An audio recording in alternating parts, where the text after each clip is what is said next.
नमस्कार, अब दुनिया की फटाफट बुलेटिन में आप सभी का स्वागत है और नजर डालेंगे आज के खास खबरों पर। प्रधानमंत्री नरेंद्र मोदी ने मणिपुर में विभिन्न संगठनों से हिंसा छोड़ने का आग्रह करते हुए कहा, उनकी सरकार राज्य के लोगों के साथ है और इसे शांति और समृद्धि का प्रतीक बनाना चाहती है। मैं सभी समूहों और संगठनों से शांति का मार्ग चुनने की अपील करता हूं। प्रधानमंत्री नरेंद्र मोदी ने मिजोरम में कहा, पूर्वोत्तर को पहले वोट बैंक की राजनीति के कारण भारी नुकसान उठाना पड़ा, लेकिन पिछले 11 वर्षों से केंद्र की भाजपा नेतृत्व सरकार के प्रयासों के कारण क्षेत्र अब देश के विकास का इंजन बन गया है।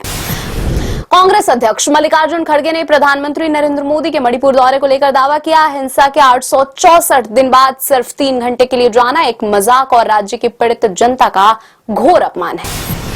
कांग्रेस सांसद प्रियंका गांधी वाड्रा ने कहा, उन्हें खुशी है कि प्रधानमंत्री नरेंद्र मोदी ने मणिपुर में व्यापक हिंसा के 2 साल बाद वहां जाने का फैसला किया, हालांकि उन्हें इस बारे में पहले ही सोचना चाहिए था। भाजपा के राष्ट्रीय अध्यक्ष जेपी नड्डा ने शनिवार को पटना में कहा, प्रधानमंत्री नरेंद्र मोदी की दिवंगत मां का बार बार अपमान करना कांग्रेस की घृणित मानसिकता को दर्शाता है। उन्होंने दावा किया कि विपक्षी राजनीतिक पार्टियों को जनता से करारा जवाब मिलेगा। भारत पाकिस्तान क्रिकेट मैच को लेकर आप नेता अरविंद केजरीवाल का प्रधानमंत्री नरेंद्र मोदी से सवाल, क्या भारत पाकिस्तान के बीच रविवार को दुबई में होने वाले क्रिकेट मैच का फैसला अमेरिकी राष्ट्रपति ट्रंप के दबाव में लिया गया? पहलगाम में आतंकियों के हमले में मारे गए एक व्यक्ति की पत्नी शानिया द्विवेदी ने भारत पाक मैच का विरोध किया। कहा, हमले में जान गंवाने वाले 26 लोगों के बलिदान की अनदेखी की जा रही है। छत्तीसगढ़ में सुरक्षा बलों के बढ़ते दबाव और लगातार हो रहे एंटी नक्सल ऑपरेशन के चलते बड़ी सफलता है। 1 करोड़ के इनामी कुख्यात महिला नक्सली सुजाता ने आखिरकार सरेंडर कर दिया। आयकर विभाग ने कहा कि आकलन वर्ष 2025-26 के लिए अब तक 6 करोड़ से अधिक आयकर रिटर्न दाखिल किए जा चुके हैं। बिना जुर्माने के आईटीआर दाखिल करने की अंतिम तिथि 15 सितंबर है। इस्राइल ने संयुक्त राष्ट्र सुरक्षा परिषद में पाकिस्तान पर दोहरे मानदंड अपनाने का आरोप लगाते हुए कहा, इस्लामाबाद इस बात को झुठला नहीं सकता कि अलकायदा प्रमुख ओसामा बिन लादेन को उसने ही अपनी सरजमी पर पनाह दी थी और वह वही मारा गया। जब बिन लादेन को नहीं बख्शा गया तो हमास को भी नहीं बख्शा जा सकता।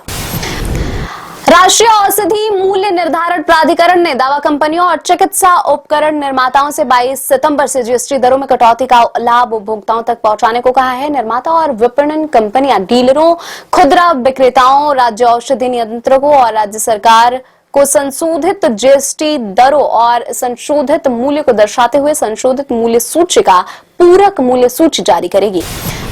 मुंबई उच्च न्यायालय को भेजे गए बम की धमकी वाले ईमेल के संबंध में अज्ञात व्यक्तियों के खिलाफ पुलिस ने मामला दर्ज किया। अधिकारी ने बताया, आजाद मैदान पुलिस थाने में संबंधित धाराओं के तहत प्राथमिकी दर्ज की गई है। पुलिस ईमेल भेजने वाले की तलाश कर रही है। राजद नेता तेजस्वी यादव ने साधा प्रधानमंत्री नरेंद्र मोदी पर निशाना। कहा, यदि राघोपुर की इतनी ही चिंता है तो प्रधानमंत्री खुद वहां से चुनाव लड़ लें।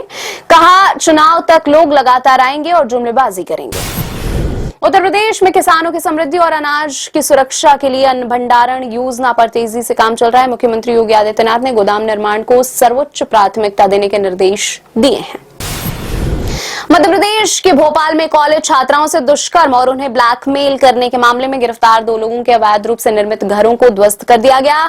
एक अधिकारी ने बताया कि मामले में गिरफ्तार एक अन्य आरोपी के खिलाफ कार्रवाई अदालत में सुनवाई के कारण स्थगित कर दी गई।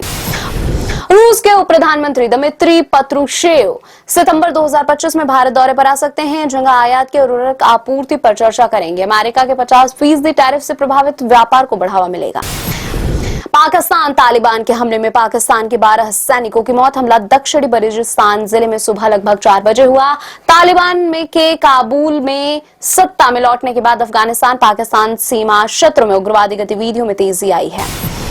नेपाल के सुप्रीम कोर्ट के प्रधान न्यायाधीश प्रकाश मान सिंह राउत ने कहा, देश के न्यायिक इतिहास का हिस्सा रहे महत्वपूर्ण दस्तावेज हाल में हुए जेएनसी नेतृत्व वाले सरकार विरोधी प्रदर्शनों में लगभग नष्ट हो गए हैं। न्यायालय ने जल्द से जल्द कामकाज फिर से शुरू करने का संकल्प जताया है। नए सीजन के साथ लौट रहा है India's got talent. Navjot Singh Sidhu संभालेंगे जज की कुर्सी। शो की टैगलाइन होगी, जो अजब है वो गजब है। 4 अक्टूबर को सोनी एंटरटेनमेंट पर शो का प्रीमियर होगा। ऐश्वर्या राय के बाद अभिषेक बच्चन को भी मिली दिल्ली हाईकोर्ट से राहत। कोर्ट ने बिना एक्टर की इजाजत के उनके नाम, फोटो और आवाज के इस्तेमाल पर लगाई रोक। अभिषेक की अवैध एआई जनरेटेड तस्वीरों के इस्तेमाल पर भी रोक लगाई गई। एक्टर ने पर्सनालिटी राइट्स को लेकर दायर की थी याचिका। ये थी आज की फटाफट बुलेटिन और ऐसे ही ताजा अपडेट्स के लिए बने रहे हमारे साथ। यहाँ नहीं कि विजिट करें अब दुनिया भर।